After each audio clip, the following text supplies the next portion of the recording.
And with that being said, we're gonna talk about Forest High School rivalry. Do you know your overall record, your coaching record against Vanguard High School? Yeah, yeah. I was 10-5. I was 11-4 against North Marion.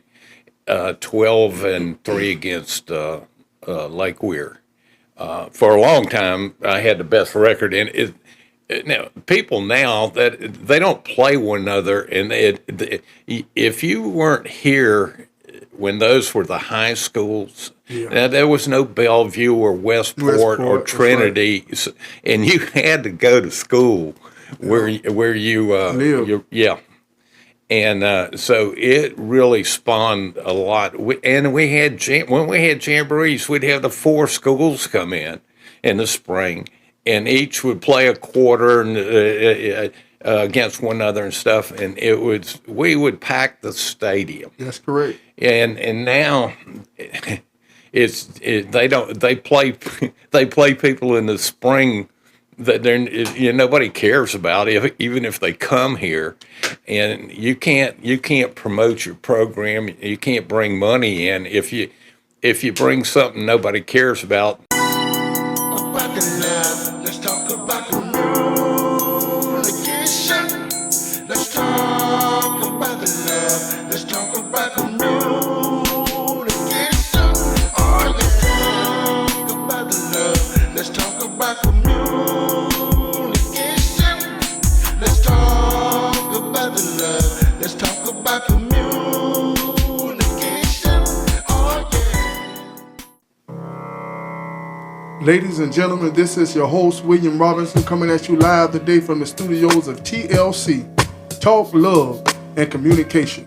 We have a special guest today on My Story, head coach, formerly of Forest High School, Jim Simmons.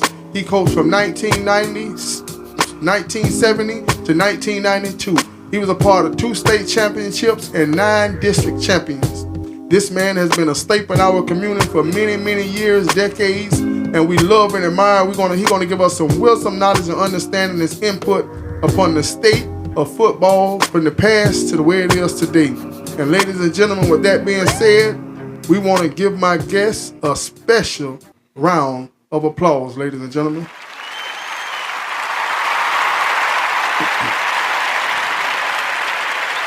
Okay, how's it going there, Coach? It's going great, Will. It's good to be here with you. That's right. How was your ride over? Everything good? No, I got confused. It's 4 miles from my house to here.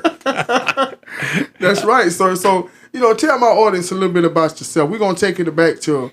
Well, let's just go back. Well, I played high school football at Terry Parker in Jacksonville. Then I got a scholarship to Western Carolina University. Mm-hmm. Graduated from there, came back in 1968. I coached at Fletcher High School, the junior varsity.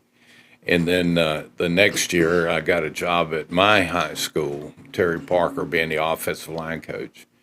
And we had been successful at both places, so I was full of myself at that time, thinking it's because I went somewhere we were going to win. But that was back when we had integration in the schools, and they took the second-year teachers and mixed them up in the thing. And so I was at Eugene J. Butler for a half a year, and then I wound up coming to... It was an adventure coming to Ocala with Brent Hall. I was one of the first people he hired.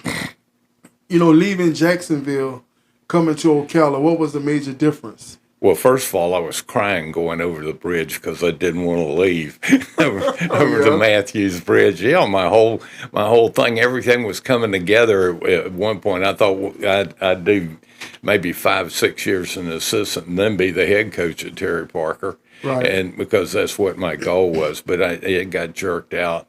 I'm saying, man, I'm leaving all my friends, my family, and I'm going to a place out in the country. And let me tell you this: the first day that I reported to go to work, I was here in the spring 2 days a week for Forest. But I drove up and I looked at the school. I looked in the mirror and I said, Jimmy, this is going to be either real good or this is going to be real bad. Tell you how skeptical I was when I come. We didn't rent an apartment. we bought a mobile home because that way, if we needed to escape, we could take our home with us. Why football? Well, football's meant everything to me. When at Terry Parker, it was a brand new high school. Back in the 60s, like that, it opened, and it was 7 through 12. I mean, we had probably 3,000 people. When you went there, it was half a life sentence. I mean, you were going, and the coaches, because I was a tall kid, they got me involved in football. I wasn't a very good student at all. I had no directions, and I was just kind of wandering around. And I wasn't successful at first, buddy. They got me out there to the varsity, and I did they turned me upside down. And so I didn't even show up for the spring game. And back then, you could practice forever in the spring. It just kept on going. Right. So after the varsity, they started a junior varsity thing, and they went and got me and said, "Son, we want you to come and try this." Well, I went out there, and shoot, those guys didn't hurt me. Yeah. And I got where I love the game. You know, why offensive line? You've always coached offensive line. Do you feel like that's a staple to have a successful football team, a winning team? Well, it's one of the big ones for sure. But I coached defense my first year and on JV and ran the defense and stuff like that. But I'd played offense and defense all through high school, but that just kind of came to me. And I'm gonna tell you, you don't get the best athletes in the offensive line. Matter of fact, all those are on defense. Yeah. If he's big and he can run, you put him on defense. We used to have a draft at Forest before we started spring practice where we had all the kids on a card, and Brent would call out their names and stuff, and either you raise your hand, you want them, but if there were two of them, then we had a staff discussion on whether they should go. We didn't want to play people two ways at all, and that was my philosophy later too. But and if nobody would take them, the card would go on the floor. Yeah. And so at the end of the thing, I used to go pick it up, pick the cards up, and take all those guys myself. Now, I had some pretty good guys in the offensive line, don't get me wrong. They were really good. But these other guys, it's just amazing. I got Jim Stone, I remember, that year, and he had played one play. This boy made perfect on the SAT and math. So, but he only played on a kickoff the whole year before, and I got him over there, and he was so easy for me to coach because it's so much technique, and he was real quick. And he started for us and went on to Vanderbilt and stuff. But it's just great. You know. I got this saying, I actually coached offensive line for quite a few years, not as many as you, of course. Mm. And I always say that the center is the weakest, but he's the smartest offensive lineman on the line. He's always the smartest person. What did you say about that statement? Well, he's the one that's going to get hit a lot. I promise you that, because you got yeah. All those kids are smart. I mean, it's about technique and executing technique with pressure. Playing centers is a lot more pressure because you got to get the ball there, and you can't let go of it until the quarterback takes it. So, I played center, and I've also played offensive tackle and guard, but. I think all of them, the offensive linemen are usually smarter. They have a lot more to learn at their position, and they face quicker and stronger people than they do all the time. So they have to really be technique oriented. They used to have freshmen, JV, and varsity. Mm-hmm. Now they only have JV and varsity. What's your take on that? First of all, if they say it's money, that's the silliest thing I've ever heard. You can raise money in high school with we never had money problems. Any school I've ever been at, you can raise it. But that's one of the reasons that they dropped it was. But it's really, you really need the three. What we did when I was a head coach, we had the ninth grade, junior varsity, and varsity. And never did a kid play on the varsity. It was the ninth grader unless he could start, because we're wasting time. If we pull him up, set him on the bench, he needs to be playing. And the second thing, I wouldn't let the JV coaches pull up ninth graders. I wanted all the ninth graders to play together. I wanted them to build some camaraderie and move up with their class. And I never mind playing a junior that wasn't good enough. You know, if we had 4 juniors at a spot and one of them wants to go down to the JV, I had no problem with that because I wanted him to be able to play next year. So trying to keep those kids in sequence always gave you better numbers, and it gave you the more of a feeling of a team. That's right. So, you know, over the years, I remember having a discussion with you, and it's maybe 96. And I'm not going to give you the answer, but I want you to name a few of the top athletes throughout your career in Marion County history that you did not coach. Well, there's a bunch of them. Of course, Culpepper comes to mind at Vanguard. He was a great quarterback. But the one thing, and if Dante was sitting in a room, one thing we felt about him. And by the way, we were 1-0 when I coached against him. But if we could get quick pressure on him, because he's going to throw the ball, but he'll throw it to anybody that's open, no matter what color jersey they were wearing. And if we could get that quick pressure, I'm ribbing with him now. But he was probably one of the special ones. I tell you what, Danny James ripped our heart out at Booster Stadium one year, and it cost us the district. They ran the option, and he caught the ball and ran it all the way down there.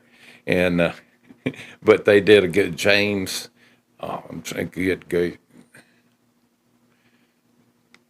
Okay, you know, and that's the answer you gave me. I remember Dante was still playing. It was his senior year, or maybe their senior year. I was sitting in the stands.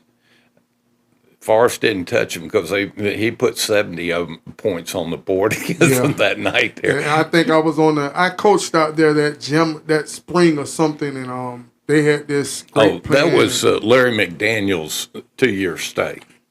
No, I think it was Minier. No, Forrest, when I left, McDaniel's came in. Right. And you told me, you say Dante is the best athlete that ever come through Marion County. You told me. No, Scott Brantley was the best athlete. You know, with it.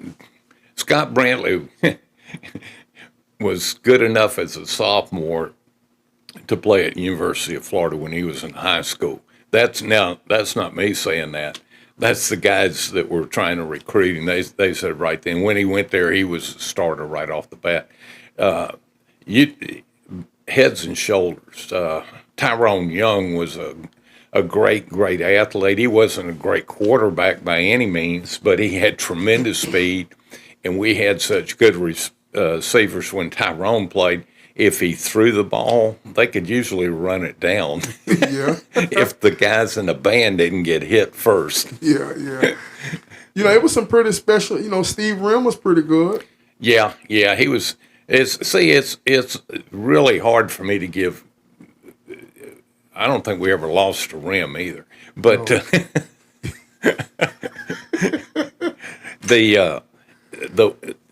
it's just hard for me to give them credit. I didn't like them when I coached. I mean, you can't do or say the things that I used to do during the games, especially when we were playing Marion County teams. I talked to the other players. A lot of the coaches that played for me. So I had a talk factor with them. It used to affect them. You know, some of my most fondest memories of you doing coaching, you always were very passionate. You was very passionate. You you kept it 100 with the kids. You know, you had a personality. You know, me and your relationship was a little different. You know, due to I met you Do you remember meeting me? Do you remember the first time you met me? In the JAPA program. That's right. He was my boss, man. I had a summer job. I was a kid. I said he'll never play a down. And you know, at the time, I was, you know, I was going to Vanguard, so I kind of talked to you about football, and we had the great Steve Rim and Ronnie Jones, and I would mention them to you. You know, you ain't gonna be able to beat Vanguard, you know, because at the time I hadn't attended Forest, you know, and but I was a man that I saw very quickly, you know, even though we had all these superstars, quote unquote, you know, when the season came, Forest won, you know, and all I seen was this man. You standing along the line of scrimmage, and you'll say, "Stick, D, stick," you know. And I seen them gold helmets come across there, do their thing, man. You know. So I learned quick who is who. Well, I appreciate you saying that. I coach. The only way you can relate to high school kids was with emotion. They're so full of it. At the age when they come in as ninth graders to their senior year, you're on. You shouldn't be, but sometimes you're more important to them than their parents.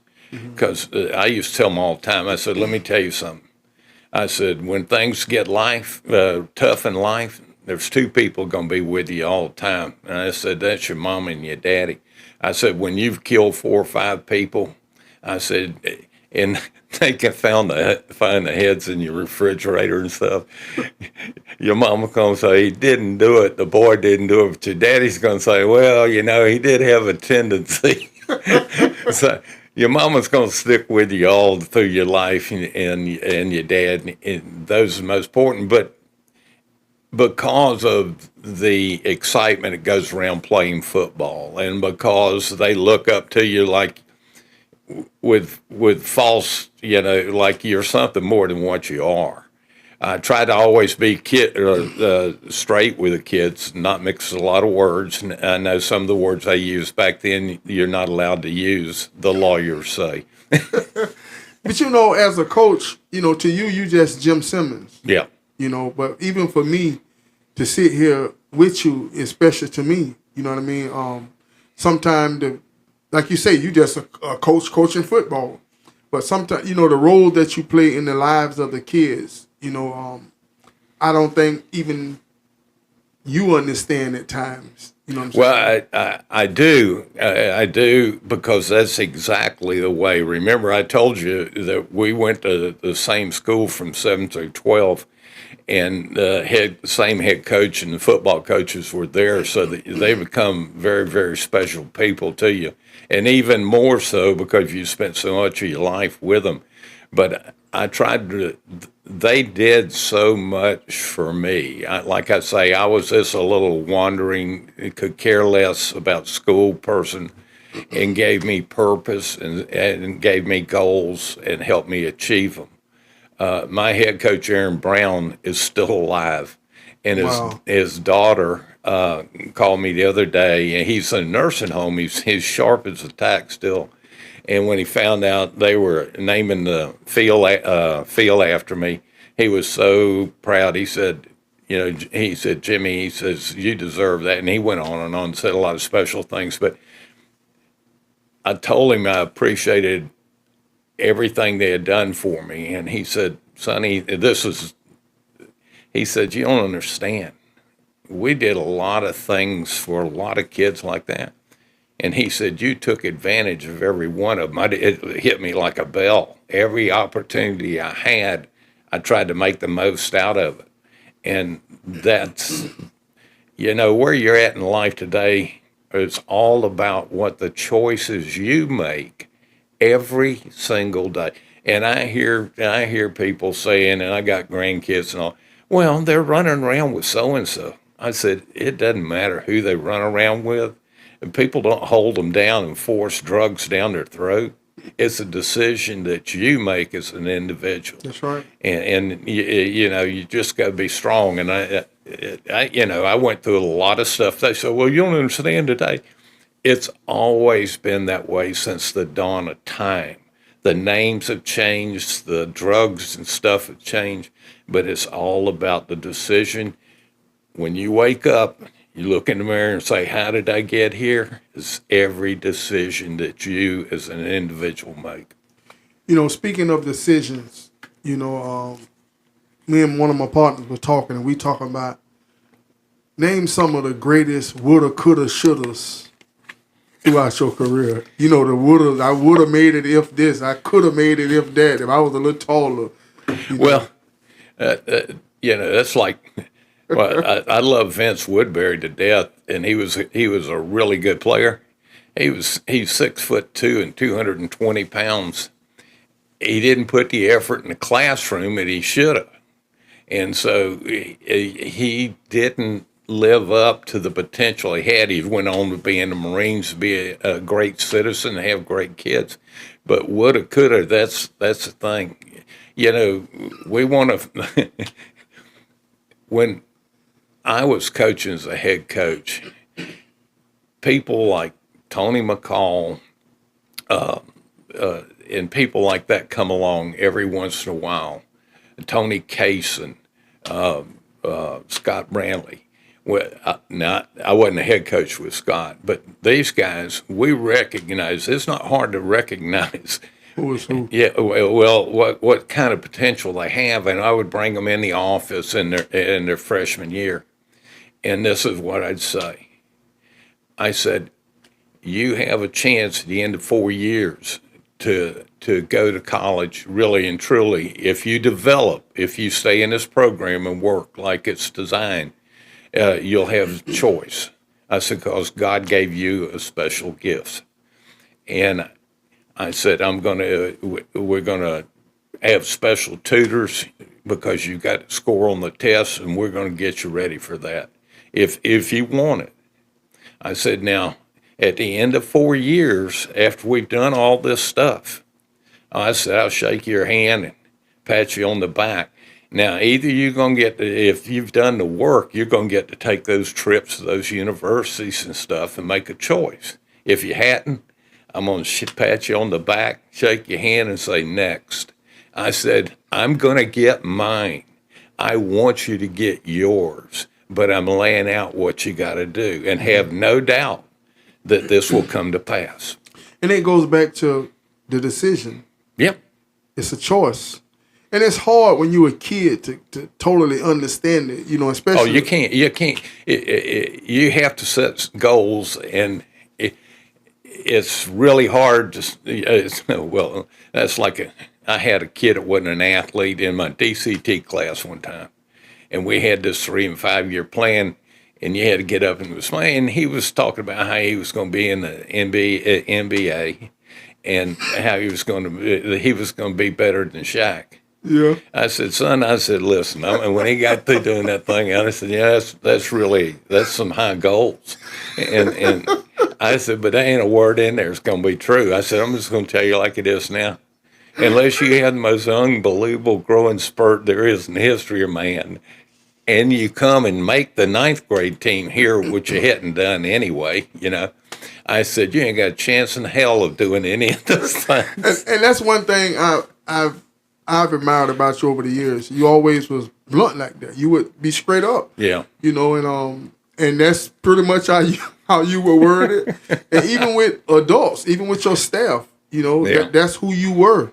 And I think that's what people respect, and that's what people have grown to expect from you, and I expect no different as you sit here in this chair, And with that being said, we're gonna talk about, Forest High School rivalry. You know your overall record, your coaching record against Vanguard High School. Yeah.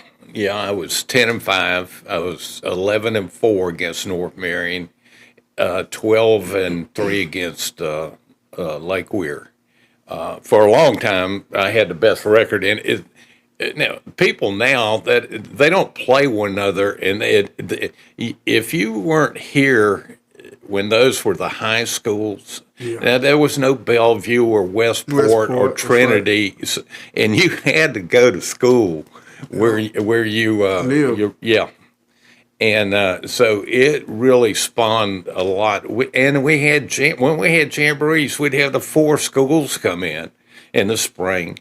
And each would play a quarter, and against one another and stuff, and we would pack the stadium. That's correct. And now they play people in the spring that nobody cares about, even if they come here, and you can't promote your program. You can't bring money in if you bring something nobody cares about.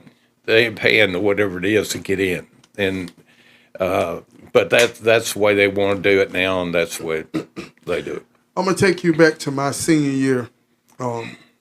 Back then, we used to have something called a junior senior game. Yeah. And that was great. Yes, it was. In my senior year, I was like 190, pounds, 185, 190. Yeah, but you could rap. Yeah, I could it rap. wasn't any good, but you could do it.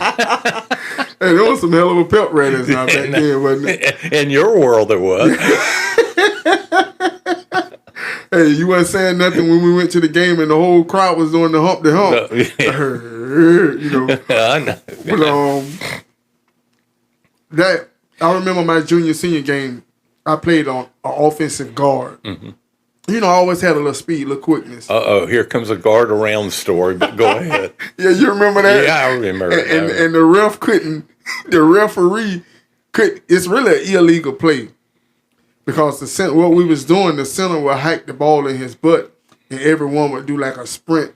Mm-hmm. A sprint to the right. To the right. And I'd turn back around to the left, but I would take the ball out of the center butt. But it's illegal because I can't touch the ball first. And but the ref kept missing it. And I'm running, I'm going, and boy, we scoring. And you went in, you would bite the ref's head off. I mean, you had so much respect, you at Forest and Coach Yancey at Vanguard, you guys, to us coming up in elementary and middle school, you guys were like Bobby Bowden and Steve Spurrier. Yeah. So we knew of you before we even met you. So it was already some form of reverence, But me coming up in Buzzard Quarters and not knowing no better, I'm say anything, and that's why, good thing I met you during the summer, huh? Well, let me refer something when you were talking about back in the old days when I was in high school. That's where I got that junior senior game from. Back then we didn't have law. At 6:30 at night, there wasn't 45 minutes of lawsuits, lawyers trying to get you to sue somebody. Right. So we could do some things. The guys that had graduated would come back and play at the end of spring. It wasn't a junior, senior. It was us against the alumni. Yeah. And man, you talking about people you were scared of when you're coming up. Of course, they were in terrible shape and couldn't run anymore and stuff. But it was it was a money maker. When I got to Forest, we used to have that alumni game room. Or with this, it was seniors. I didn't let them bring back the players in, but and the managers could play for the seniors if they paid $25. It was a fundraiser. Yeah. We made as much on that game right there, and as a low game during the regular season. But the next week we would play the inter squad game, and everybody's going to sell 10 tickets. And there'd be 44 starters, so the parents and people going to show up. Right. And then the next week we would play the Jamboree. So we'd play 3 games, and all 3 of them were money makers. But you can't do that stuff anymore. I remember doing the junior senior game. As a coach, your job is to encourage and help the kids develop. Yeah. But once our senior year over with, now we're coming against your team, you would tell us how you really felt. And I remember it was a certain player. You mean when I was told them to put 21 points on the board for y'all before the game started? And it was a certain running back. I'm going to see if you're going to say the name. Leroy. He used to fumble. He was good, but he would fumble. He was a grade ahead of me. He played with Harry Washington and Rod Roll and all of them. Yeah, I can't remember his name. A real nice kid too. Marvin Newman. God, hey, let me tell you, over at Seabreeze, okay, Yes. he breaks. He gets outside and there's nobody left on the field. They're on another color shirt, and he fumbles the ball. And not only that, they recovered. I mean, the worst thing, nobody hit him. The wind wasn't blowing. It wasn't raining or anything. Somebody called me the other day. I think I was talking to Will Gordon, and he said he seen Marvin. He was like, "Man, no wonder he used to fumble. His hand's so small." But that was it's amazing that you can remember that game. And we went to Daytona. And it cost me the game. And he also remember we used to line up on the 2-point conversion, say 2, and he fumbled that also. Well, he was good at it. And I remember he was a great kid. I remember their senior year, my junior year, they finna play us in the junior senior. You never would say that during the season because your job is to uplift them. But boy, you gave it to him that week. All you're gonna do is fumble the ball. I mean, I can remember that. That was so funny. I'm gonna mention a few names. Okay. And you tell me your thoughts. Terry Bryant. Oh, the Bear. You talking about a superhuman kid. Bear was started for me probably 3 years at guard. He was on the weightlifting team. The weightlifting team finished second in the state 2 years in a row. Worked hard. Went off to school, and I understand he lives here in Ocala, and I have not seen him in the last 50 years or whatever it is. Yeah. Harold Washington. Oh, again, Harold was a good student. Worked hard, good player. I remember his mom and dad. They used to come to Booster Club meetings all the time, and it's just good family. Darryl Talbert. Darryl was a heck of an athlete. The problem was that he was a 7-day Adventist and he couldn't play on Friday nights, so he didn't stay in a program for long. That was just their beliefs, and his parents felt that way. He would have been a real good player. Tony Kaysen. The man that cost me my state championship. Tony Kaysen's the best athlete I ever coached, and the reason I can say I coached him because the things he could do, God gave it to him. We didn't, and we were smart enough not to try to take it, mess it up. I remember when we were getting ready to go. Well, we were at Lee, and we got a real formal way that we warm up and stuff, and Lee does too. And Jacksonville Lee was a very intimidating team. They ruled Jacksonville. It was like Attila the Hun. They went in and if they'll score 50, 70 points on you if they can. And anyway, we're warming up, and they got Leroy Butler and Eugene Bennett, two NFL players on their team. We didn't know that then, but we knew they were good. But I told Tony, we were stretching. I said, tonight, I want you to do things that you can feel. I said, you got a special thing. I said, I can't tell you what, but you'll know. Do what you feel. And he said he thought about it and then kind of shrugged it off. In the second half, first half, of course, we were down 21-0. We come back and scored 2 touchdowns and went for 2. And people said, what a genius move, Coach. On the first one, when you're behind 21-0, you went for 2. That's because they jumped off sides. And I figured even if they scored 70, it wouldn't look as bad if we had 8, if only 7. It was unbelievable. So anyway, on the last drive, we onside kick both times and got the ball against them. And we're driving down the field, but we got 3, 4th, and 5 situations.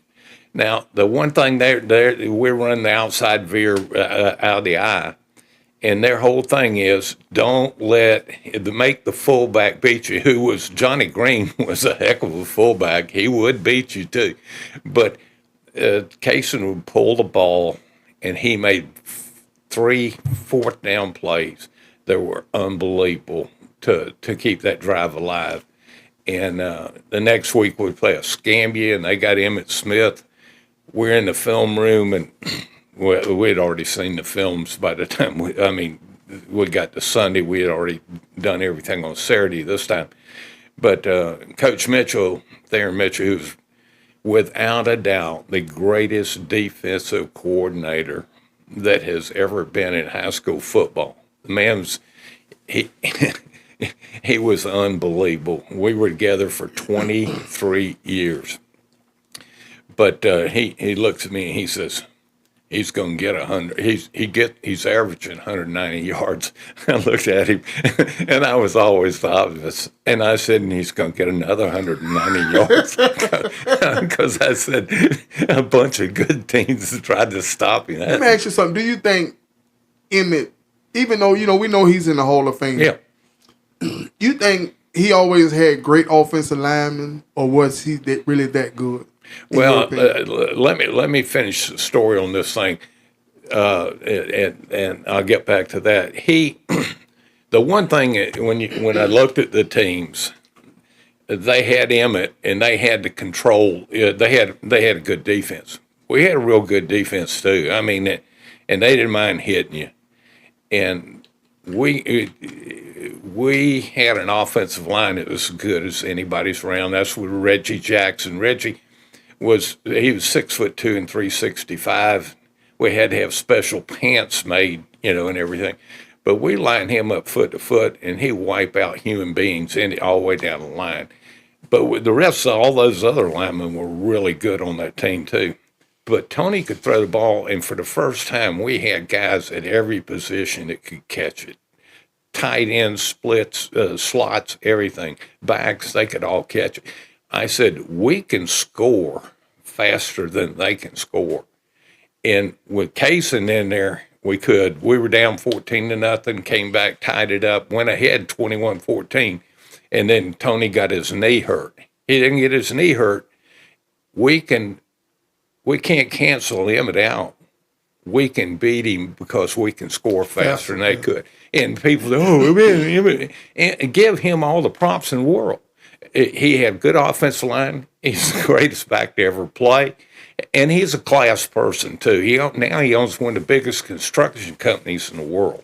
Mm-hmm. And his ex-wife got a bunch of it, I'm sure. Judge Scroggy. The most colorful kid I ever coached in my life. I love him like a son. Some kids, you just call them in, and because of their disregard for education and stuff, and tell them what you think they're going to do. And I remember Mike Smith was one of the first ones I called in. He had 5, I'll get back to Scargy in a second. He had 5 letters from major colleges, a big tackle. He came in. I said, see these letters? I threw them in the trash. And then back then I chewed tobacco and I spit on him. I said, son, he said, what'd you do that for? I said, because you're not going to go to college. I said, you can't hardly even pass in high school. I said, let's face it, you're going to be a used car salesman. I don't mean a real high class used car lot. I mean down there low and dirty. If it gets off the lot, you disavow anything. That's all you're ever going to do. He wound up selling a drug representative, and he did real well in life. But with Scroggy, he was a crap magnet. Everything that went around would happen, and he would be involved in it. They used to come in. I remember him and Dr. Repass coming in the office, and they had been involved in mess, and the people who saw what went on, they'd call me ahead of time, tell me exactly what happened. They'd come in, I said, tell me what happened, because I always want to close the door behind them. And I said, that's a lie, and I'm tired of hearing it already. And then I said, I know exactly what happened, and this is what's fixed to happen. So they had to run with either 10 or 25-pound weights, one in each hand. And DR was a real philosophical guy. He's a lawyer now, a real estate lawyer. But they get out the door, and he turns to Judd. He said, I just don't think he can do that. He said, DR, he told us he knew what exactly. I knew most of what happened, but I know this. If his lips were moving at that age, he was lying. Yes, sir. Yes, sir. Wayne Pompey. Wayne was a quiet guy, a heck of a back. He wasn't a great student, and it hurt him because he should have been able to play at the next level. He was, and when I left his junior year, I left two running backs there, him and Brian Edwards, and both of them had rushed for over 1,000 yards. So the cupboard wasn't entirely bare when I left. Will Gordon. Will Gordon, he played for Vanguard. No, he played for us. He was a wide receiver. Oh. He played on the team with Harold Walsh. He was a grade ahead of me. Yeah. He was just an average football player and a good kid. I mean, we didn't throw the ball much back then. Well, because two things you got to have. Listen, I don't know why people think this is so complicated. You got to have two things for sure. You got to have one guy can throw it over the line of scrimmage, okay? And then you got to have another one that can catch it. Now, sometimes we have a quarterback that could throw it. I remember when Tootin played. Mm-hmm. He could throw it. Only one or two of them could possibly catch it, and the rest of them, it used to hit them in the face mask. So you got to have two things, and we didn't have that. We were known for running the football, and that's what we're going to do. I'm going to tell you what, this is why I love playing Vanguard, because they want to be as pretty as they could possibly be. Philip looked cute over there with his towel and his flip-flops, and up and down the sideline, and they're going to throw it, and they're going to tell you, we're going to run this straight, we're going to run a skinny post, we're going to do this. And so we're going to line up, and we're going to run it right down your daggone throat. Stick it in the mouth. And when they get inside the 20, you could just about put your feet up, because now they've closed the field down, and they got to play forest football, and we usually won in that. Hey, 2/3 of the time, we won it. And I won't talk about the time they blocked the field goal and stole my Christmas bonus. Oh, yeah? Scott Carr. 6'6" center. Oh, yeah. Again, a good kid, good football player, but, hundreds of them played there. Listen, if you wanted, there's a rumor that Adolf Hitler is still alive and well playing guard for the Chicago Bears. That's how famous you get playing in the offensive line. Yes, sir. I remember one time in practice, like I say, me and you, we always had our relationship. Yeah. You gave me a little more leeway. I could talk a little more trash. But I knew my boundaries. You give me that look and you point that finger. I knew, okay, coach. I'm like everybody else now. And I remember, I considered myself a very, if you remember my senior year, I only had 3 classes. And I would come to the office and I would study film, and I would learn, who's coming. Some people run a sweep, they pull a guard, some reach block, some... so I want to know who's coming to get me. So when they sweep that ball, I know what I wasn't that, if you get my hands on me, I'm just like everybody else, but my quickness would allow me to beat the tackle, you know what I mean? And and I remember in practice, I'm just, I've been looking at the same offense all year. It's about week 6, week 7. I'm just dominating practice.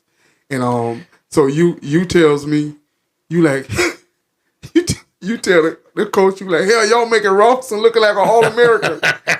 And then I'm talking junk. Yeah, what you gonna do about it, coach? And you will stop the play, Bear. And you'll make them run the play where Bear would get me. And we'd bearize you. Yeah. He was a heck of a player. He made me a better player Of because course. when I lined up against whoever I lined up against in the game, they was not better than Terry Bryant. You know what I mean? But Yeah. Bear very seldom got me.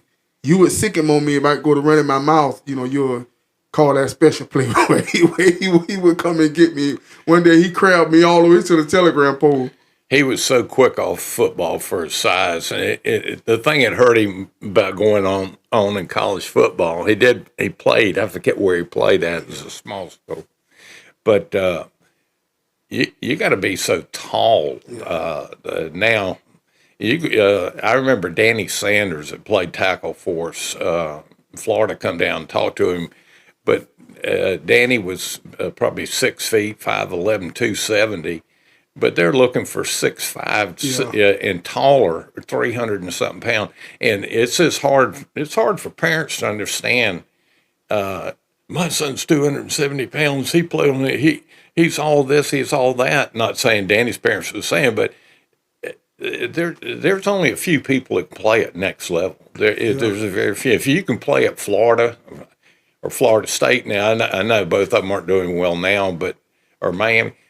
I had a recruiter from Miami. He was in the running back coach. He come in. All these coaches come by your office at least once or twice a year. Assistants recruiting. He opened the door, and I was just finished up one of my weightlifting classes, and he says, "Coach, you got anybody to play for me?" I said, "Coach, if I had anybody that could play for you, I'd be sitting in my office, my feet on my desk with my phone in my hand, calling up the other teams, threatening them." He closed the door, and then he opens up again. He said, "Are you?" I said, "Yeah." He come in the office. He said, "Coach, it's a pleasure to come here." He said, "Because you understand what we got to have to play." I said, "Coach, you're looking for guys who are going to be able to play in the NFL." And he says, "You won't believe it, at the last school I was at, they had a guard that was 5'10", and they were telling me he'd make a great, strong safety for y'all." He said, "A guard that's 5'10". He said, people most of them have no reality what it takes to play. I remember lifting weights, and I had sprained myself. So, I don't know nothing about, spraining my little sack or whatever. I don't know. Mm-hmm. So I just noticed that it's kind of hurt. You know what I mean? What's going on? So I come, I knew you differently than the other coaches because we would talk about things, outside of football. Yeah. So I come in the office and I want to talk to you. So I'm thinking you're going to step out. You like, else. So I come on in. I'm like, spit it out, Robert. So what you got to say? And I'm like trying to whisper. You like, hell, son, say it. So I'm like, so I tell you about my little situation. You like, hell, so and you like, it's weightlifting class, yeah. And that's something that one thing about Forrest, you believe in that weight room. Oh yeah, that weight room was very important, and you told me, hell, son, you ain't getting out to get dressed and because I didn't dress out, and you get dressed and you go in, I still go in there, but you still be around the group, and you kept us together, you know what I mean? You had a couple sayings, the eye in the sky don't lie. You would record every practice, and I remember I respect you about this, especially once I started coaching and understanding how to boost the club go and the donations and some parents feel as though, hey, if I donate $5,000, that kind of guarantees my son play. And I overheard you having a conversation with a parent. You had called a parent in the office, and you record every practice. So you showing him the film, and you say, look at your son. How am I going to win? Look at your son. Look. And and you like, I appreciate the the donation and everything, but look at your son. I mean, your son's running. You know what I mean? I'm gonna tell you, I don't remember that one, but it does sound like what I would do. I had a father come see me one night. My wife had passed away. It was on a Sunday night, and she and I are in the weight room working out. And this guy's pacing back and forth outside. I could tell he wanted to talk to me. And so finally I stepped outside and I said, you need to talk to me? He said, Coach, can I? So we went over to the other office and I sat down, and his son wasn't a starter and he didn't get to play much. Great kid. And he's going in, he said, I just think that you like some of the kids better than others. And he said, the parents feel that way too. I said, is that right? And he said, yeah, I said, I want you to understand something. I said, you got a tremendous son right there. I said, he comes to practice every day. He gives it everything he's got. He's just not as good as the guy in front of him. And I said, I understand it hurts you to see him sitting on the bench. I said, but I have to play the people that I need to win. So I said, but I will address this on Monday with the kids because it's now. See, you're trying to get me off this thing, and you didn't think we'd have enough to talk about. But anyway, so I go in and see the team, and I tell the other coaches, y'all stay out because if I say something here, I want them just to have to turn on me and not say, well, he was in there too. He was in. So all y'all don't get fired. I went in and I told them, I said, listen. I said, a parent comes see me and they feel that I like some of y'all better than the others. They're looking at me. And I said, I want to tell y'all, I like the first team guys the most. I like the second team guys the second best. And if you're a third teamer, good luck. But if you beat out the guys on the first team, and that's why we go to practice every day, I said, I will forget his name in a heartbeat and I will love you the most. I said, because we're here for one thing. And I said, that's to win the football games. Okay. That's the number one thing. And I said, some people say that you should love the kids. I said, the truth is, some of y'all can't stand me, and I can't stand y'all. But we're here to win football games. So they loved it. And that's because when you get out of this football, you're going to compete in life. And let me tell you something about the boss. He likes the first team the best, the guys that make him the most money. He likes the second team the least, and the way to become most liked is be most productive and do the job, and that's what this life is about. That's right. That's right. I agree with that. And I remember when I coached, it's a lot of things, by you being my coach, a lot of my things, your ways I would adopt, and I would have a thing to where, they don't dare have hamburger no more. You just readjust the name to getting acquainted. Mm-hmm.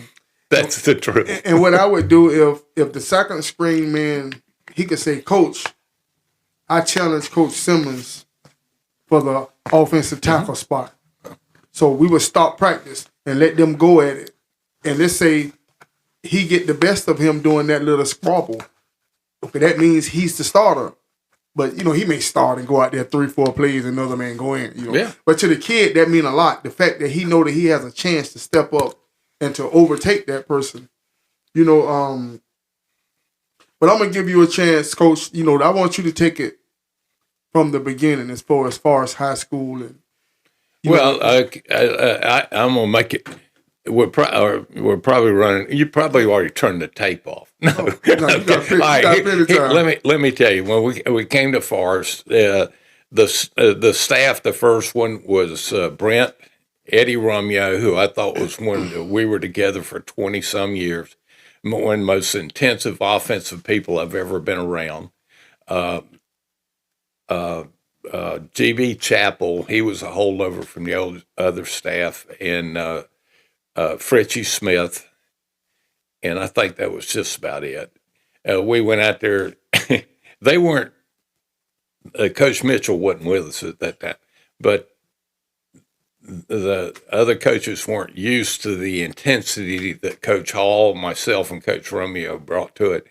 And when we started off, we went 2-8. And people were expecting a lot. And at the end of the year, we had 17 guys on the team.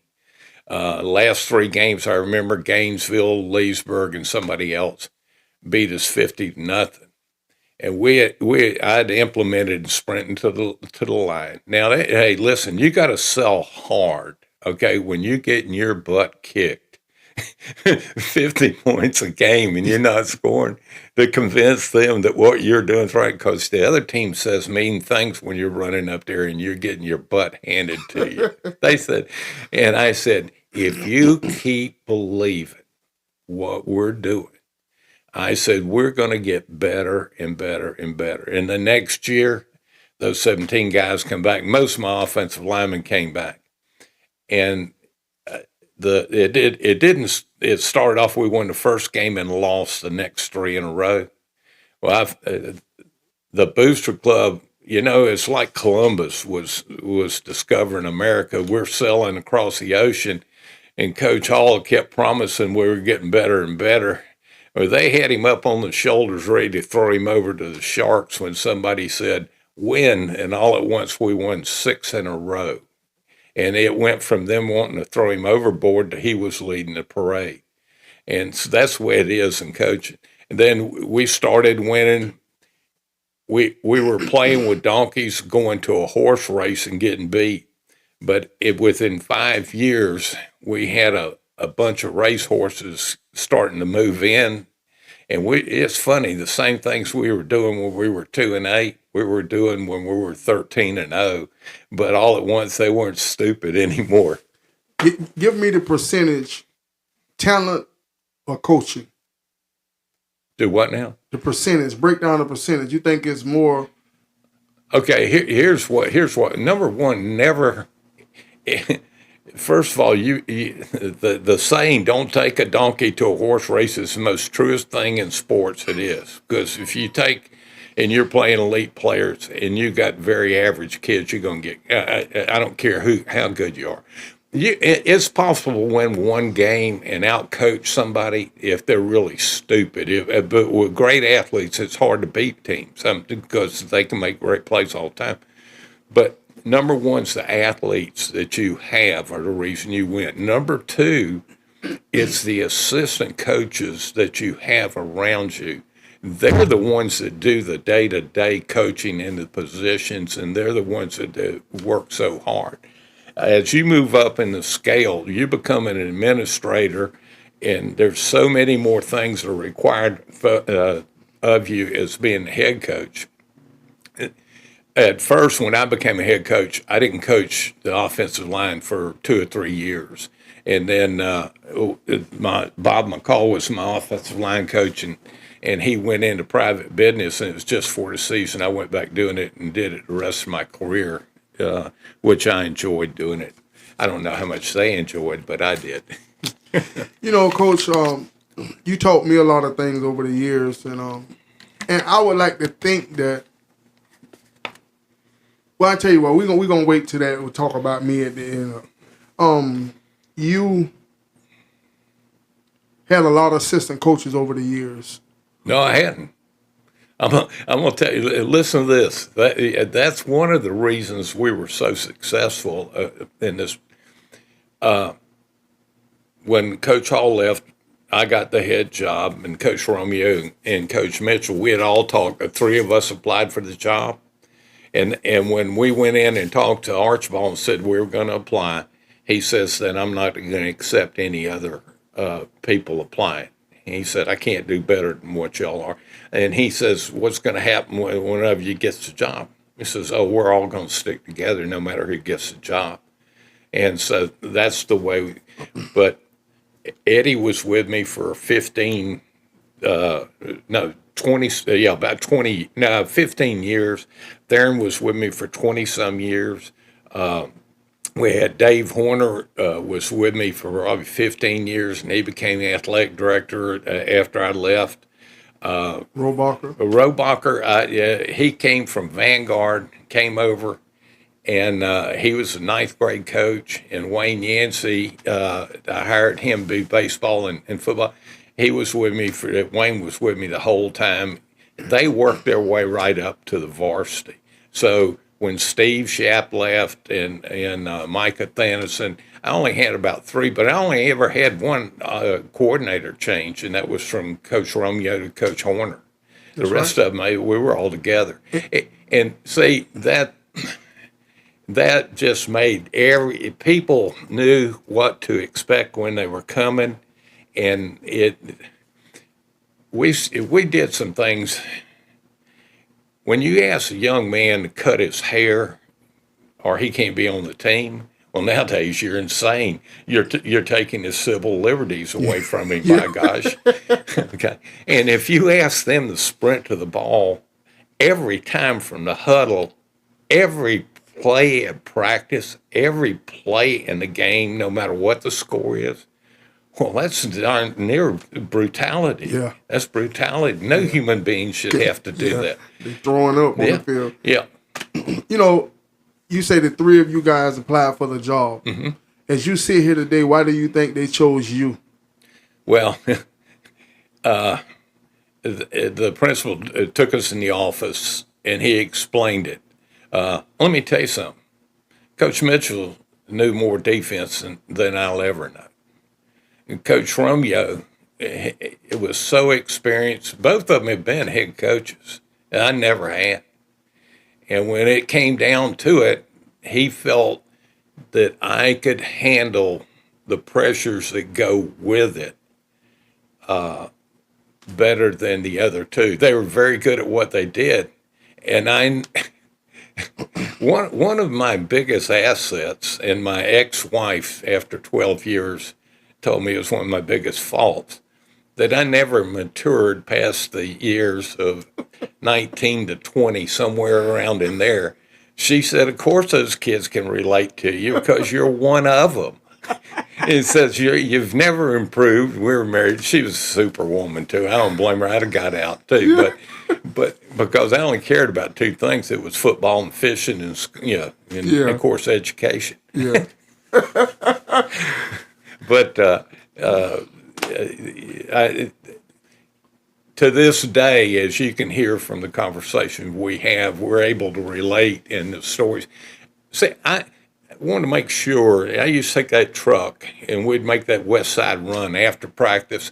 And a lot of times I have picked those kids up too, because mom, if they had a complete family, both of them were work, and they'd be sitting there, and they ain't gonna walk 7 miles to play for you. Well, I had that green truck, and we'd stack them up there. Just have to remember how good you were was where you got to ride. Yeah. You know, I don't know if you remember this, but my senior year was the first year that you switched coordinators, meaning Coach Horner coached defense and Coach Mitchell coached offense. Yeah, I did. What was the thinking in well, going to that? I thought it would just really give us a fresh look, and we'd been together so long. It would have helped if I'd had a better group of athletes to unplug. Our quarterback wasn't very good, and at any level, I don't care if it was Pee Wee, junior varsity, college, or pros. If you got that guy that can throw it and sprint to the corner, in the spread offense especially, we were in the well, we were in the power I too, but that was in short yards. But we run the option, and we needed that guy could get on the corner and throw it and run it. You take a guy like Tyrone Young, Tony Cason. These guys it puts so much pressure, and that's what people try to do now. They get it if they can find that kid that can run and throw it. He doesn't have to be 6'3". Look for a kid that never lost a neighborhood tackle loco, where you throw the ball over your head and whoever catches it tries to score. Yeah, pick them up, eat them up. Guys like Cason and McCall and stuff like that, they never got tackled. They were too quick and they were gone. Yeah. You can't coach that. You definitely can't coach that. You know, the best coaches, even the coaches you coached against, who did you have a lot of respect for? Who did you want? Let me tell you, hands down, the two best coaches, Joe Register at Lake Weir, and he beat me 3 times. But Jim Nyblack at Gainesville was really my mentor. We got to be really good friends. Jim coached in the NFL. He had been coaching when I was a kid in high school. Mm-hmm. He was a big man. He had a PhD. He could word you to death. He could outcoach you, and he could psych the heck out of you. We became great friends, but without a doubt, Joe Register, as much as tense as I am, made me look like I was Sister Margaret. He was that more intense. And I told him, I said, Joe, I hope you never retire or get fired. And he said, why is that? I said, because as long as you're in Marion County, I will not be the most insane person coaching. And again, we're pretty good friends. You know, we're gonna take it back to, you know, my senior year. First of all, we're gonna ask you just some players that you remember over the years, some players that you know you wanna, you know, give shout out to, you know, your remembrance of players you wanna, you know, mention. Well, okay, and these may not be great players, and I may not even remember. I remember things I remember is Billy Woods from North Marion, and the intensity that they played against us. They didn't beat us very often, but when they beat us over there at their place that time, he had a few things to say. I really appreciated it. Steve Slaughter played at Vanguard. He used to listen to me a lot, and he was going to come to Forest. He came over and spent some time with us, and then he went back to Vanguard. I'm going to tell you, it's hard when you've grown up with kids to come over, and then he went back. Even if I couldn't expect even Culpeper to want to come to another school. When you're growing up with those kids, that's who you want to play with. Right. Jones, the quarterback and defensive back at North Marion, they in 1987, they had, I thought, the best football team that they've ever had, and we beat them 9-7. We only had 55 yards rushing. We didn't score a point on offense. We went in with a game plan that really worked to perfection against them. They had Kay, what's the kid's? He passed away now. Receiver, he coached some too. He was a wide receiver on that group. But they had 550 yards against us. But we knocked the ball on the option. We slapped it down. Coach Mitchell told me this was going to happen. He said, Coach, they can't run the option with this kid. He's too slow. And Boo, our safety, came up and picked one up. And then one of our other kids picked one up and run it in. We tried to kick an extra point the first time, and they overpowered us so bad I thought they'd hurt the kicker. They knocked so many of us. Was Coach Mitchell a military guy, right? Nah, none of us were in the military. That's what's so funny, because we tried to do things like that. Joe Miller, he was here years before Coach, years ago. He was my roommate in college. Mm-hmm. Now, he had been in the Marines, and he sold that real hard. He went on to go to Wilmington, North Carolina, and become a great coach up there. He won about 200 games. You know, I remember Coach Mitchell with you know, he was very lean, very in shape, and he would demand excellence. I mean, it had to be excellent. He would stand there, you know, he would put his hands on his hips, and I mean, it had to be. He was very direct. He was a very good teacher. He was a very, very good teacher, and I always wonder. You know, I never got to play under him. My junior year, you know, I didn't play much my junior year, and but my senior year, I had Coach Horner, and you know, Coach Horner, you know, when y'all switched over, you can tell, you know, he probably wish he would have stayed on offense. You know what I mean? he was much better on offense, and Coach Mitchell was much better on defense. So I only did that for 1 year, and that we only won 3 games. That was the only season I had in 15 years. Well, I'd have to say we had. I used to like to tell the coaches this. I said, well, we have a big meeting before we start the season and stuff, and I said, I want y'all to understand, I'm going to take all the credit to everything that goes well, because they're going to give me all the blame. You know, I have quite a few Jim Simmons stories here I want to share here. One, I would like to think that, you know, like our relationship was a little different. than the other players. And I would like to think that I thought that in my mind anyway that I gained respect from you because I would always say anything. You know, I would say what's on my mind. I wasn't afraid of you. You know what I mean? You know, I respected you, but it wasn't the reverence to like, well, it's cool. You know what I mean? It was kind of like, you know, our relationship was what it was, and you would allow me to share with you, and I remember one time you were saying about, you know, in practice, you know, the kid, you know, the offense, you know, people was kind of, you know, we had a rough season, and you know, everybody was kind of getting discouraged, and you were saying, and I made the statement to you. I said, well, Coach, we feed off of you. We follow your lead. If you intense, when we see that look on your face, that Jim Simmons look, it makes us tighten up. And I remember you kind of, hell, son, you know, I never, you know, looked at, you know, and you kind of implemented to the coaches, and I noticed that practice, the whole coaching staff had more intensity. You know, y'all was more purposeful, and that, you know, translated to the players. You know, do you remember that conversation, and what do you have to say about, you know, that statement? Well, so it's the hardest thing to look at, Will, when you is yourself. The hardest thing. I know at the end of that season, I went back and looked at everything that we did, and the biggest problem, you hit it on the head, was me. You're exactly.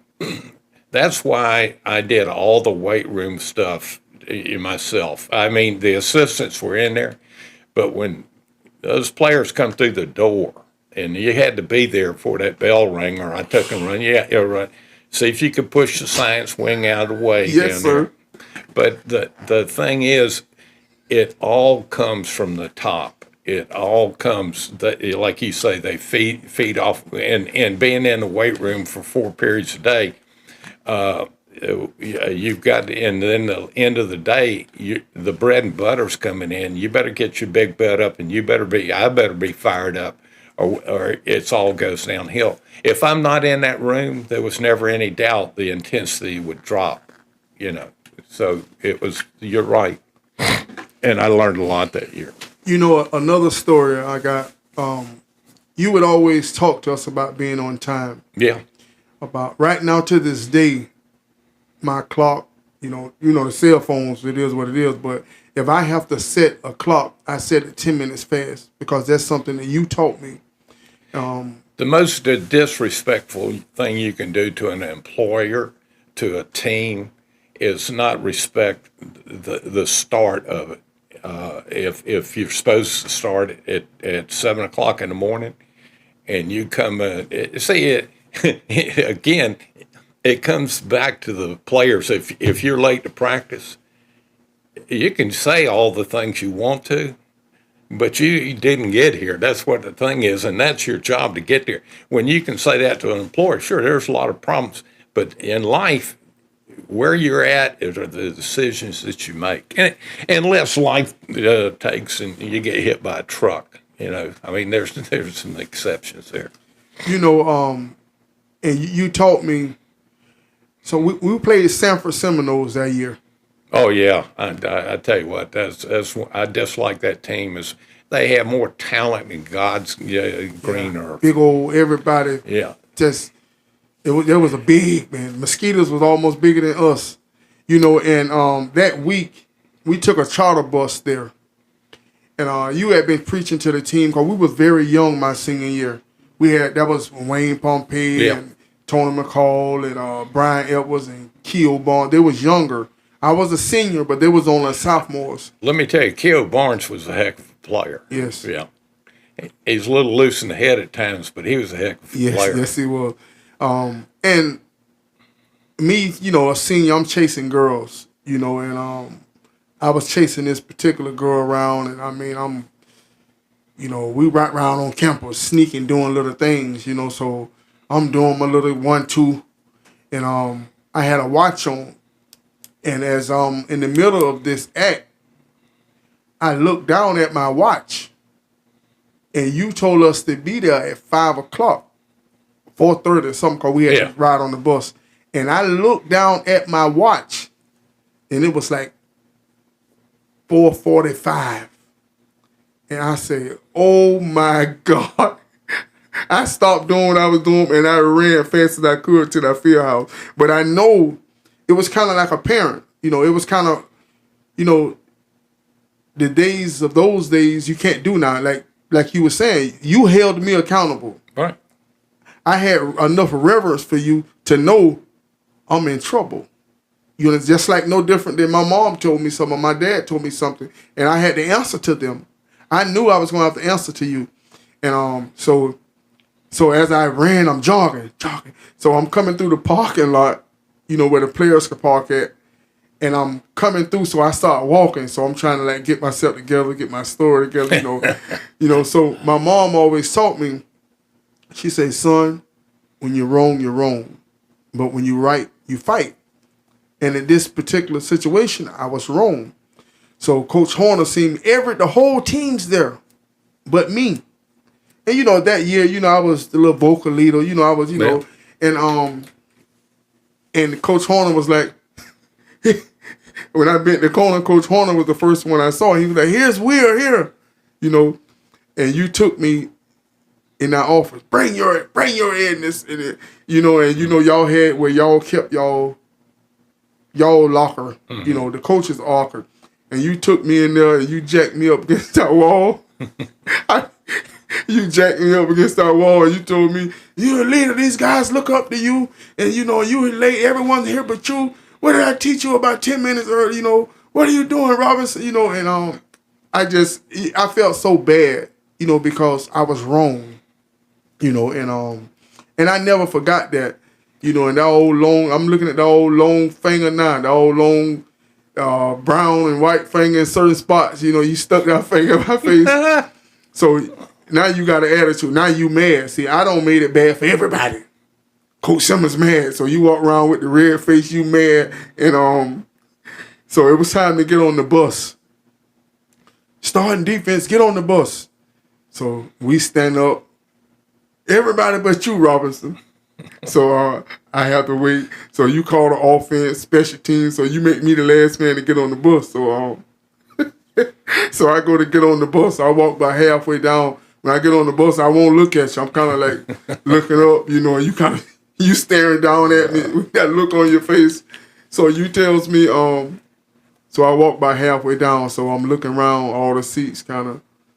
So I kind of look back at you, and I look down, I'm looking for a seat, and you were like, such and such, get up and let Robinson sit down. So I sit down and everything, and we get to the field, and you just mad. I'm scared to look at you. I don't want to look at you. I'm looking at you, but when you look at me, I'm turning. And, you know, that's respect and reverence. And I never forget, you know, I never was on like I'm a defensive man. So, you know, all the kickers and the receivers and running backs go out. So I'm just sitting in the locker room. And so you standing to the door as we all pass by you to go out to the field. I don't make you mad now. It's my fault. The whole team knows it's my fault. He's mad. We all in trouble, you know. And as I walk by you, you gave me a wink. You winked at me. And you know that wink was like Popeye eating spinach. Boy, I felt invincible. So he loved me. I thought, I went out there and I almost got my first interception. Boy, but that's the reason I was on defense. I never got an interception. But those, you know, those moments, you know, this 30 years ago, Coach. I know it. You know, it's 33 years ago. But I remember it so vaguely, you know, and I was telling my partner this story this morning, and he said, man, you got to tell that story just like that. You know, and me and you had a relationship after I graduated. You know, I used to see you at the 2-year health spar, and I used to kick your behind in racquetball. Well, see, that's where we differ. That never happened. You want to have a match now? After watching you walk in the hall, yeah, definitely. No, I'll kill over the heart attack, and you've been going, Wilma, this is the big one. This is the big. You're laying down there with your knee all flopping around. No, we can't play anymore. You know, and those racquetball, and I think back to you. You know, the genius of you. I mean, I don't know if you looked at it that way, but you know, I started playing against you in high school. And when you hold a racket in your hand, you're in your linebacker stance. Mm-hmm. You know, and you was a pretty good racquetball player. You had $400 racket. That was half of the problem. I'm playing with a $13 Walmart racket, but you got the good one. Yeah. But you know, to me, that helped me be a better linebacker coming out of my stance. It's a lot of quick movement, and see the thing about racquetball and football is you got to read and react, and you got to do it on the run. Racquetball was a great thing. The success I had, let me tell you, I'm a very poor athlete. I'm slew-footed, and the short stride. So for me to be able to do anything, I have to be able to. That's why y'all got so much BS for me talking, because distraction, I could bring people out of their game. So I see where they've changed the rules now. Coaches can't talk to players on the other team. Oh God, they've taken the fun out of it. Yeah, taking the fun out. Now, you go to a high school game, there's no emotion on either side. I mean, even after hardly a big play, there's so little emotion. That's crazy. You got to play, and again, it comes down. That was one reason after 15 years being a head coach. When you coach that emotional, a lot of guys, they don't use them. You watch the pros and stuff, oh my gosh, they just, nothing, the expression doesn't ever change. Well, I'm dealing with kids, and they're emotional, and I'm emotional, and that's when we're going to play at our peak. So, well, you lose your, hey, we're going to go as hard as we go, and we got to use as much adrenaline. But I wouldn't change anything. I would have changed one thing that I did that I really regret not doing. I wish to God that I could have gotten every kid in the game at least one play in every game. I wish I could, but my ego was, and I mean, I can dance around that all I want to, but I always wanted to shut out. I always wanted to score as much. And I didn't put the people that paid as high a price to play. I mean, I made a big deal about, even with the managers and the kids not playing and stuff like that, being a part of the team. But we could have done, it would have just taken more preparation. And that's what I regret, is not doing that, because I had a grandson that played 5 boys. I had not, one of them was a player, and he never got to play. And I felt so sorry for him. I go to games. I wouldn't go down to see him after the game. I let him and his mother and stuff go, because for me to just walk on the field at Forest, if I say one word, it's I can't even hardly acknowledge he's my kid. It's not because he's not playing, but they have to do things their way, and it hurt me. And his senior year, he come to see me going into the senior year, and he says, Grandpa, he says, I'm going to quit football. I said, quit? And he said, yeah. I said, son, you're not going to quit. And if people think here comes that stupid speech about if you quit this, you'll quit everything in life. I said, the reason you're not going to quit is because you've given this every opportunity to play, and this game's not for you. You don't need to put any more into it. You've put everything into it. So you're just going to move on and do something else. Don't call yourself a quitter. Let me ask you something. Do you think he played because his grandfather's Jim Simmons? A little bit. But the other 4 had no problem not playing at all. But here's some of the funny things about it. One of them I thought was he was playing flag football. And he was on the team. He was the number 1 running back. And it comes time for first game, and then he just tells the dad, "Nah, I don't want to play." He just and boy, his daddy was an ex-Marine and just went berserk.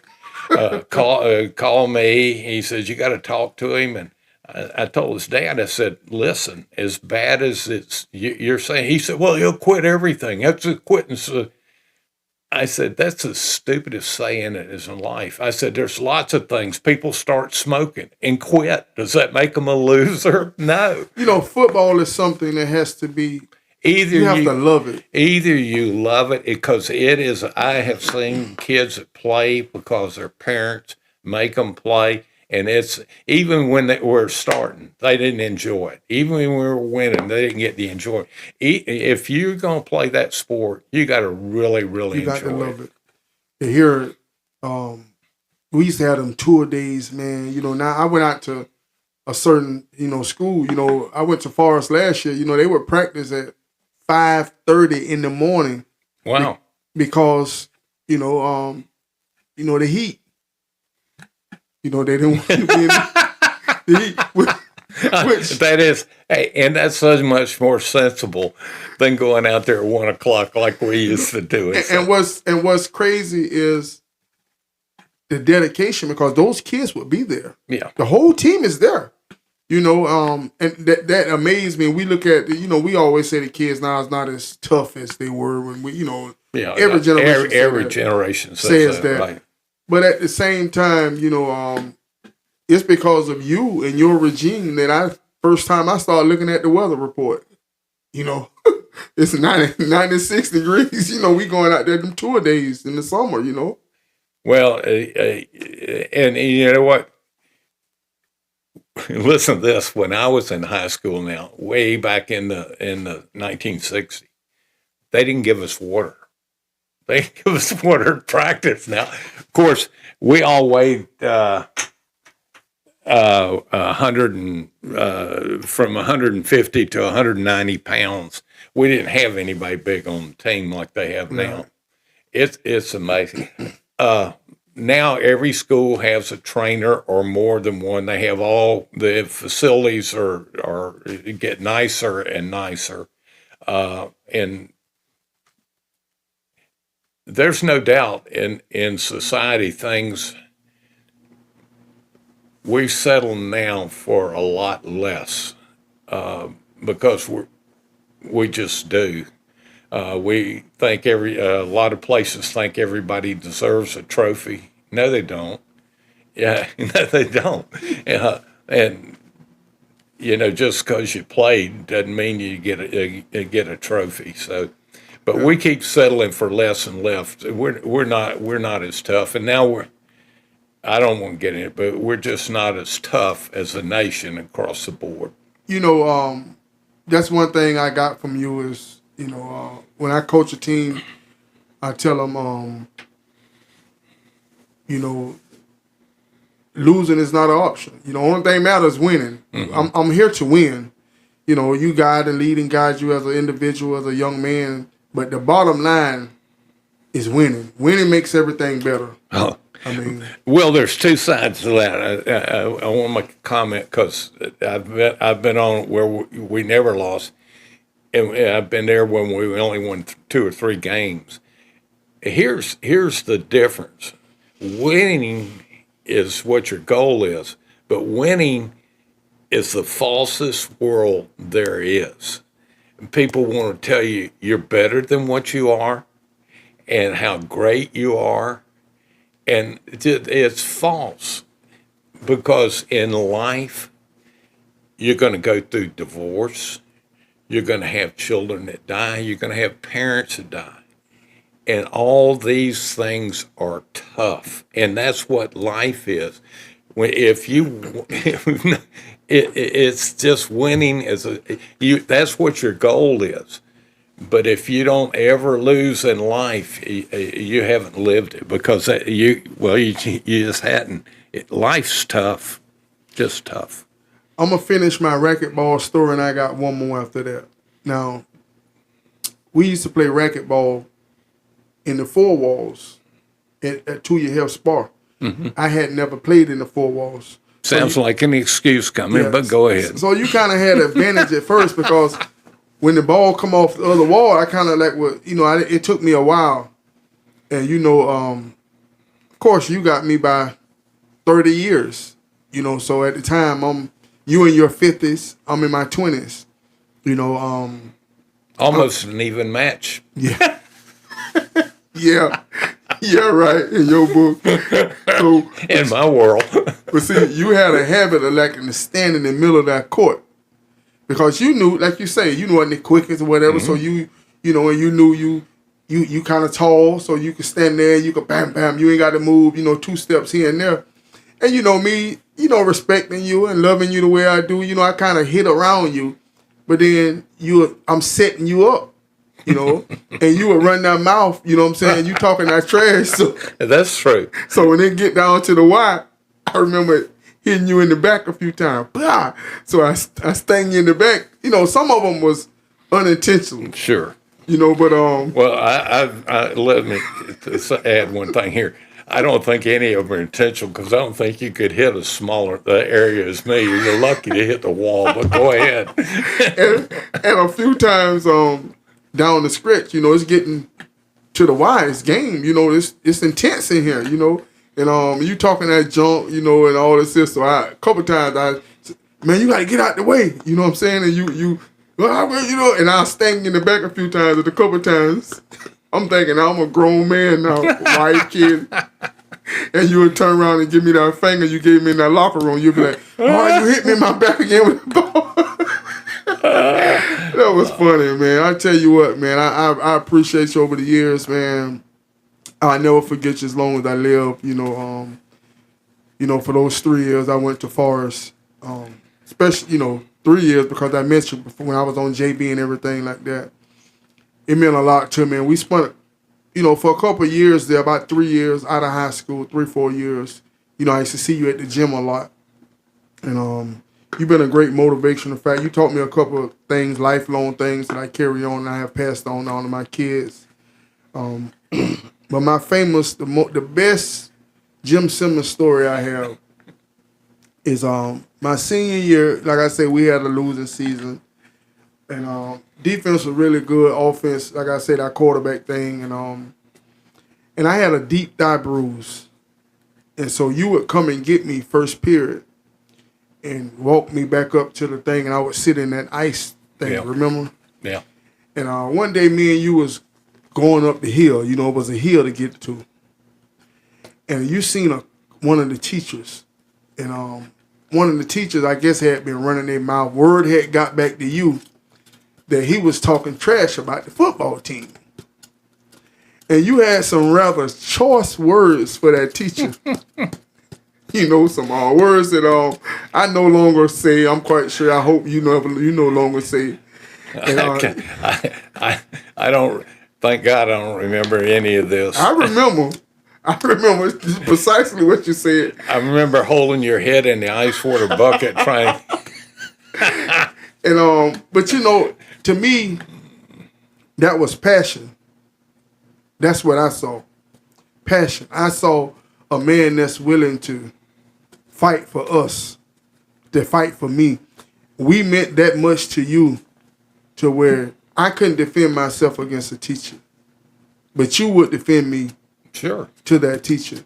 And those are things that I just always looked at things different. I have a very discerning spirit, and I just look at life different, and I picked that up as a kid. You know what I'm saying? It just made me have more respect for you as a man. And you've never lied to me, not that I know of. Well, not well. And with that being said, I want you to break down William Robinson the player, break down William Robinson the man. Well, you were very needy. No, yeah, I know how much football meant to you, and I could tell how much it meant as much to you as it did to me when I was coming up. And like I say, football teaches you a lot, and when you don't win a lot, you see a lot clearer what life's got in store for you if you don't take control. And As a person, son, I love you to death. You're a father. You're a figurehead for your kids, and you're a credit to this society. And it was my pleasure to be able to coach you. Yes, I appreciate that. All sir. right, buddy. Now we're gonna play a game called Fill in the Blank. Okay. I'm gonna ask you some questions. You ask them quickly, precisely, and honestly. I've always wanted to. Win the state championship. I love when someone. That I haven't seen in a long time. If I had to do it all over again, I would. I'd do it the same way. My favorite holiday is. Gee whiz, there's Thanksgiving. It aggravates me when people. Are mean to people. What? So you aggravated with yourself? Well, No. when society, no, it's society. It's society Yes. that we're mean to one another. Right. Okay. The best quality someone could have is. Understanding. If I was God, the first thing I would do is. And do away with liberals. My childhood crush was. Oh, Marion Morrison and the other 13 girls that I dated after her. Ginger or Marianne. Marianne. If I could travel anywhere in the world, it would be. I think Iceland. I've been to so many places in the world now. If I could have dinner with anyone in the world, it would be. Oh, Saban. My favorite movie is. I really don't have a favorite movie. If I could go back to any age, it would be. 25. Jesus is. The light of the world. When I meet someone, the first thing I notice is. Their character. My greatest strength is. I can make a living. My greatest weakness. As I date women that want more than I make a living. The biggest misconception about me is. How mean I am. I draw the line in the sand if you. If you cross me. If I had to star in a movie beside any actor or actress, it would be. Clint Eastwood.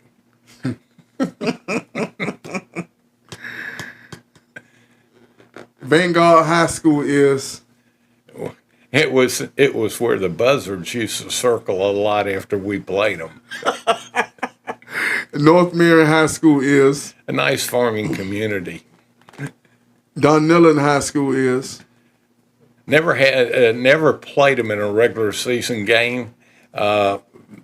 It's an ideal place to coach in today's society. That's a long answer, but Okay, Coach, this is the last segment. This is called AMA, where you, Jim Simmons, get to ask me, William Robinson, anything. well, if you had to do it over again after you got out of high school, what would you have done? Not went to prison. That's for one thing. I think I got married out of high school. I got married at 19, and to my high school, the young lady I was with in high school, we had a daughter, and I think I would have had a relationship with the Lord more sooner, and I would have made better decisions because knowing who Jesus is has really conformed my mind and my mind frame and the way I think and the way I, my thought process. So I would have got to know Jesus sooner in my life. That's great. Well, if you got any more questions. Any other questions? Okay, sir, I want you to look directly into this camera over my shoulder. Uh-huh. And you're going to give any last words to my audience, any message you want to give out to the world. I'm going to tell you, Ocala was the greatest place that I could have come to. And like I say, the first time I drove up to Forest High School, I said, this can be either very, very bad or very, very good. It was great. Thank you, Will. That's right. We want to thank Coach Simmons for joining us today. For 4 hours. And ladies and gentlemen, once again, I am your host, William Robinson. Talk Love Communication. This is my story with Coach Jim Simmons, a wonderful man in our community, a staple in our community. He have affected many lives and touched many hearts, ladies and gentlemen. He's a handful, but thank the Lord we got big hands, you know what I mean? He's 81 years old. He's still vibrant, still got that smile on his face, still got that streak. And we thank the Lord for him. We wish him many, many more lives, many years. And family is important. And I consider this man to be family. And on behalf of TLC Talk Love Communication, if nobody told you they love y'all today, William Robinson loves you.